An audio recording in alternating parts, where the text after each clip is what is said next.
Good morning all of you. SM classes या YouTube चॅनलवर आपले स्वागत आहे. या व्हिडिओमध्ये आपण 12वी कला व वाणिज्य विभागासाठी अत्यंत महत्त्वाचा असणारा विषय म्हणजे अर्थशास्त्र, तर या अर्थशास्त्र या विषयातील प्रकरण 2 उपयोगिता विश्लेषण आपण आजच्या व्हिडिओमध्ये पाहणार आहोत. या अगोदरच्या व्हिडिओमध्ये आपण उपयोगिता म्हणजे काय आणि उपयोगितेची वैशिष्ट्ये कोणती आहेत ते आपण थोडक्यात पाहिले आहे. आजच्या व्हिडिओमध्ये आपण उपयोगितेचे प्रकार कोणते आहेत ते पाहणार आहोत. आता या अगोदर आपण उपयोगिता म्हणजे काय पाहिलं, त्यामध्ये आपण पाहिलं की वस्तूमध्ये असणारी मानवी गरज भागवण्याची क्षमता किंवा शक्ती, त्याला आपण काय म्हणतो, उपयोगिता असं म्हणतो. मग या उपयोगितेची आपण वेगवेगळी वैशिष्ट्ये पाहिली. तर या उपयोगितेच्या व्याख्येवरून किंवा उपयोगितेच्या वैशिष्ट्यांवरून आपल्याला उपयोगितेचे वेगवेगळे प्रकार सांगता येतील. आता उपयोगितेचे प्रकार पाहत असताना आपल्याला उपयोगितेचा पहिला प्रकार दिलेला आहे, तो म्हणजे रूप उपयोगिता. पहिला प्रकार कोणता आहे? रूप उपयोगिता. आता रूप उपयोगिता म्हणजे काय, तर जेव्हा अस्तित्वात असलेल्या वस्तूचे आकारमान व स्वरूप बदलून उपयोगिता निर्माण केली जाते तेव्हा त्यास रूप उपयोगिता असे म्हणतात. म्हणजे थोडक्यात काय की एखादी वस्तू आहे आणि त्या वस्तूचं जे काही आकारमान आहे किंवा त्या वस्तूचं जे काही स्वरूप आहे, तर ते स्वरूप बदलून उपयोगिता निर्माण केली जाते तेव्हा त्यास आपण काय म्हणू शकतो, रूप उपयोगिता असं म्हणू शकतो. फॉर एक्झाम्पल आपण सांगू शकतो, लाकडापासून फर्निचर बनवणे असेल किंवा मातीपासून खेळणी बनवणे असेल. म्हणजे थोडक्यात काय की आपण लाकडाचं उदाहरण घेतलं तर लाकडाची विक्री करायला गेलं तर जास्तीत जास्त ते लाकूड काय केलं जाणार नाही, उपभोक्त्यांकडून किंवा व्यक्तींकडून खरेदी केलं जाणार नाही, परंतु त्याच लाकडाच्या आकारमानात किंवा मूळ स्वरूपामध्ये बदल केला. म्हणजेच लाकडापासून जर फर्निचर बनवलं, फॉर एक्झाम्पल टेबल असेल, खुर्ची असेल, स्टूल असेल, तर असे वेगवेगळे जर फर्निचर बनवले तर ते फर्निचर किंवा त्या बनवलेल्या वस्तू काय केले जातील, उपभोक्त्यांकडून जास्तीत जास्त खरेदी केल्या जातील. म्हणजे थोडक्यात काय की जेव्हा अस्तित्वात असणारी जी काही वस्तू आहे तर त्या वस्तूच्या आकारमानात किंवा मूळ स्वरूपामध्ये बदल करून उपयोगिता निर्माण केली जाते, तर त्या उपयोगितेला आपण काय म्हणू शकतो, रूप उपयोगिता असे म्हणतात. एक्झाम्पल काय सांगता येईल, मातीपासून खेळणी बनवणे, लाकडापासून फर्निचर बनवणे. त्यानंतर बघा दुसरं वैशिष्ट्य दिलेलं आहे, ते म्हणजे स्थल उपयोगिता. आता स्थल उपयोगिता म्हणजे काय, तर जेव्हा वस्तूचे स्थळ बदलल्याने वस्तूमध्ये उपयोगिता वाढते तेव्हा त्यास स्थल उपयोगिता म्हणतात. आता एखादी विशिष्ट वस्तू असते तर त्या वस्तूच्या स्थळामध्ये बदल केल्यास त्या वस्तूमध्ये काय होत असते, उपयोगिता वाढते. त्यालाच काय म्हटलेलं आहे, स्थळ उपयोगिता किंवा स्थल उपयोगिता. आता एक्झाम्पल द्यायचं झालं तर आपण काय सांगू शकतो, तर उष्ण प्रदेशाचा जर विचार केला आणि थंड हवामानाच्या प्रदेशाचा जर विचार केला तर उष्ण हवामानाच्या प्रदेशापेक्षा थंड हवामानाच्या प्रदेशात उबदार व गरम कपड्यामध्ये जास्त उपयोगिता जाणवते. म्हणजे या ठिकाणी काय आहे, वस्तू एकच आहे म्हणजे उबदार व गरम कपडे, परंतु त्यांच्या स्थळामध्ये काय केलं आहे, बदल केला आहे. म्हणजे उष्ण हवामानाच्या प्रदेशातून ते जर थंड हवामानाच्या प्रदेशात त्यांचं जर स्थलांतर केलं तर त्याच्यामध्ये काय होत असते, उपयोगिता जास्त जाणवते किंवा उपयोगिता त्यामध्ये काय होत असते, वाढत असताना आपल्याला दिसते. तर यालाच काय म्हटलं जातं, स्थल उपयोगिता असं म्हटलं जातं. म्हणजेच थोडक्यात काय की वस्तूचे स्थलांतर केल्याने स्थल उपयोगिता निर्माण होत असल्याचं आपल्याला दिसून येतं. त्यानंतर बघा पुढचा प्रकार दिलेला आहे उपयोगितेचा, तो म्हणजे सेवा उपयोगिता. आता सेवा उपयोगिता म्हणजे काय, तर समाजातील विविध व्यावसायिकांकडून इतरांना व्यक्तिगत सेवा पुरवल्या जातात म्हणजे सेवा उपयोगिता होय. आता आपल्याला माहिती आहे की समाजातील ज्या काही विविध व्यावसायिक आहेत तर त्या व्यावसायिकांकडून काय केलं जातं, आपल्याला व्यक्तिगत सेवा पुरवल्या जातात. फॉर एक्झाम्पल डॉक्टर असेल, वकील असेल, शिक्षक असेल, गायक असेल, तर हे जे काही आपल्याला व्यक्तिगत सेवा पुरवत असतात तर त्या सेवांना काय म्हटलं जातं किंवा त्यामध्ये काय असतं, सेवा उपयोगिता किंवा त्यालाच काय म्हटलं जातं, सेवा उपयोगिता असं म्हटलं जातं. म्हणजे थोडक्यात काय की समाजातील ज्या काही विविध व्यावसायिकांकडून इतरांना व्यक्तिगत सेवा पुरवल्या जातात तर त्याला काय म्हटलं जातं, सेवा उपयोगिता असं म्हटलं जातं किंवा त्याच काय असतात, सेवा उपयोगिता असतात.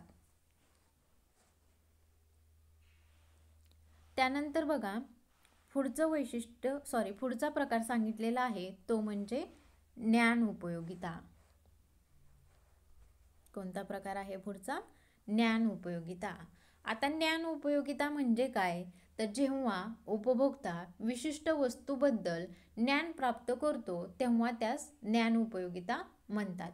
म्हणजे एखादी वस्तू आहे आणि त्या वस्तूबद्दल आपल्याला कोणत्याच प्रकारचं ज्ञान नाही, परंतु उपभोक्ता काय करतो, त्या विशिष्ट वस्तूबद्दल ज्ञान प्राप्त करतो तेव्हा त्यास काय म्हटलं जातं, ज्ञान उपयोगिता असं म्हणतात. उदाहरण द्यायचं झालं तर आपण काय सांगू शकतो, मोबाईल फोन. आता आपल्याला सुरुवातीला मोबाईल फोनविषयी कोणत्याही प्रकारचं ज्ञान नसतं, परंतु आपण हळूहळू काय करतो, त्या मोबाईलविषयी ज्ञान प्राप्त करतो, तर त्याला आपण काय म्हणू शकतो, ज्ञान उपयोगिता. किंवा संगणकाचा जर आपण विचार केला तर संगणकाबद्दल किंवा संगणकाच्या विविध कार्यप्रणालीबद्दल आपल्याला जर माहिती नसेल, ज्ञान नसेल, तर आपण ते काय करतो, मिळवण्याचा प्रयत्न करतो. म्हणजे त्यालाच काय म्हटलं जातं, ज्ञान उपयोगिता असं म्हटलं जातं. किंवा ज्यावेळेस आपल्याला मोबाईल फोन किंवा संगणकाच्या विविध कार्यप्रणालीचे ज्ञान होते तेव्हा ज्ञान उपयोगिता निर्माण होत असते. त्यानंतर बघा पुढचा प्रकार आपल्याला उपयोगितेचा पुढचा प्रकार सांगता येईल तो म्हणजे स्वामित्व उपयोगिता. आता स्वामित्व उपयोगिता म्हणजे काय, तर वस्तूची मालकी एका व्यक्तीकडून दुसऱ्या व्यक्तीकडे हस्तांतरित होते तेव्हा स्वामित्व उपयोगिता निर्माण होते. उदाहरण द्यायचं झालं तर आपण काय करत असतो, विक्रेत्यांकडून ग्राहक म्हणजेच आपण वस्तू काय करत असतो, हस्तांतरित करत असतो किंवा विक्रेत्याकडून ग्राहकाकडे वस्तू काय होत असते, हस्तांतरित होत असते. ग्राहक ती वस्तू काय करत असतो, खरेदी करत असतो. म्हणजे यालाच काय म्हटलं जातं, स्वामित्व उपयोगिता. किंवा या ठिकाणी काय होत असते, स्वामित्व उपयोगिता निर्माण होत असते. म्हणजे विक्रेत्याकडून ज्यावेळेस काय केलं जातं, विक्रेत्याकडून एखादी वस्तू ग्राहकाला विक्री केली जाते आणि ती वस्तू ग्राहकाकडून खरेदी केली जाते, त्यावेळेस त्या वस्तूचा जो काही मालकी हक्क आहे तर तो मालकी हक्क विक्रेत्याकडून ग्राहकाकडे काय होत असतो, हस्तांतरित होत असतो. तर त्यावेळी काय होत असते, स्वामित्व उपयोगिता निर्माण होत असते किंवा त्याला काय म्हटलं जातं, स्वामित्व उपयोगिता असं म्हटलं जातं. म्हणजे थोडक्यात काय लक्षात ठेवायचं की वस्तूचा जो काय मालकी हक्क आहे तर तो मालकी हक्क एका व्यक्तीकडून दुसऱ्या व्यक्तीकडे हस्तांतरित होतो तेव्हा स्वामित्व उपयोगिता निर्माण होते. एक्झाम्पल द्यायचं झालं तर आपण काय सांगू शकतो, विक्रेता आणि ग्राहक. म्हणजे विक्रेता ग्राहकाला काय करत असतो, विशिष्ट वस्तूची विक्री करून जो काय मालकी हक्क असतो तर तो मालकी हक्क काय करत असतो, विक्रेता स्वतःकडून ग्राहकाकडे हस्तांतरित करत असतो. त्यावेळी कोणती उपयोगिता निर्माण होते, तर स्वामित्व उपयोगिता निर्माण होते. त्यानंतर बघा पुढचा जो काही प्रकार दिलेला आहे उपयोगितेचा तो म्हणजे काल उपयोगिता.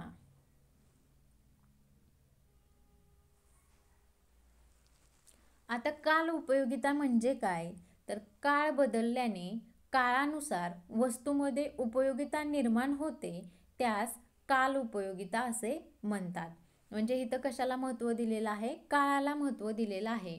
म्हणजे काळ बदलल्याने काळानुसार वस्तूमध्ये काय होत असते, उपयोगिता निर्माण होत असते, तर त्यास काय म्हटलेलं आहे, काल उपयोगिता असं म्हटलेलं आहे. आता एक्झाम्पल द्यायचं झालं तर आपण काय सांगू शकतो, तर विद्यार्थ्यांचा जर विचार केला तर विद्यार्थ्याला सुट्टीच्या काळापेक्षा परीक्षेच्या काळात काय होत असतं, पुस्तकामध्ये जास्त उपयोगिता जाणवत असते. म्हणजे या ठिकाणी काय झालेलं आहे, काळानुसार वस्तूमध्ये उपयोगिता निर्माण होत गेलेली आहे. म्हणजे पुस्तकांचा जर विचार केला तर पुस्तकांमध्ये सुट्टीच्या काळामध्ये विद्यार्थ्यांना जास्त उपयोगिता जाणवत नाही, परंतु तोच जर परीक्षेचा काळ असेल तर त्या काळामध्ये विद्यार्थ्यांना पुस्तकामध्ये जास्त उपयोगिता जाणवते.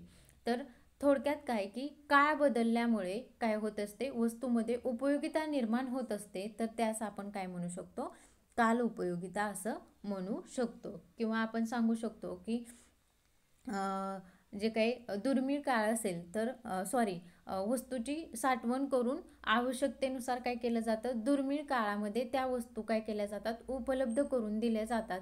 त्याला देखील आपण काय म्हणू शकतो, काल उपयोगिता म्हणू शकतो. किंवा त्यावेळी देखील काय होत असते, काल उपयोगिता निर्माण होत असते. म्हणजे एखादी वस्तू असेल तर त्या वस्तूचं एखाद्या विशिष्ट काळामध्ये जास्तीत जास्त उत्पादन झालेलं असेल, परंतु ती वस्तू काय केली जात नसेल, त्या काळामध्ये जास्तीत जास्त खरेदी केली जात नसेल, तर त्यावेळेस काय केलं जातं, अशा वस्तूंची साठवणूक करून ठेवली जाते. आणि ज्यावेळेस त्या वस्तूच्या बाबतीत दुर्मिळता निर्माण होईल त्यावेळेस काय केलं जातं, त्या वस्तूची विक्री केली जाते. म्हणजे साठवणूक करून आवश्यकतेनुसार दुर्मिळतेच्या काळात काय केलं जातं, वस्तू वापरासाठी उपलब्ध करून दिली जाते. त्याला देखील आपण काय म्हणू शकतो, किंवा त्या ठिकाणी काय होत असते, काल उपयोगिता निर्माण होत असते.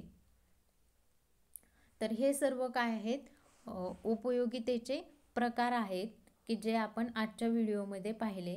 त्यामध्ये आपण बघा, पहिला प्रकार पाहिला होता रूप उपयोगिता. त्यानंतर दुसरा प्रकार आपण पाहिला होता तो म्हणजे स्थल उपयोगिता.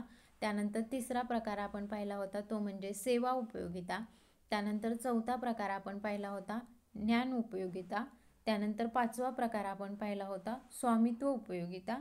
आणि सहावा प्रकार आपण पाहिला तो म्हणजे काल उपयोगिता. तर हे सर्व काय आहेत, उपयोगितेचे प्रकार आहेत. व्हिडिओ आवडला असेल तर नक्कीच लाईक करा, सबस्क्राईब करा आणि नंतरच्या व्हिडिओचे नोटिफिकेशन मिळवण्यासाठी बेल आयकॉनवरती प्रेस करा. थँक्यू.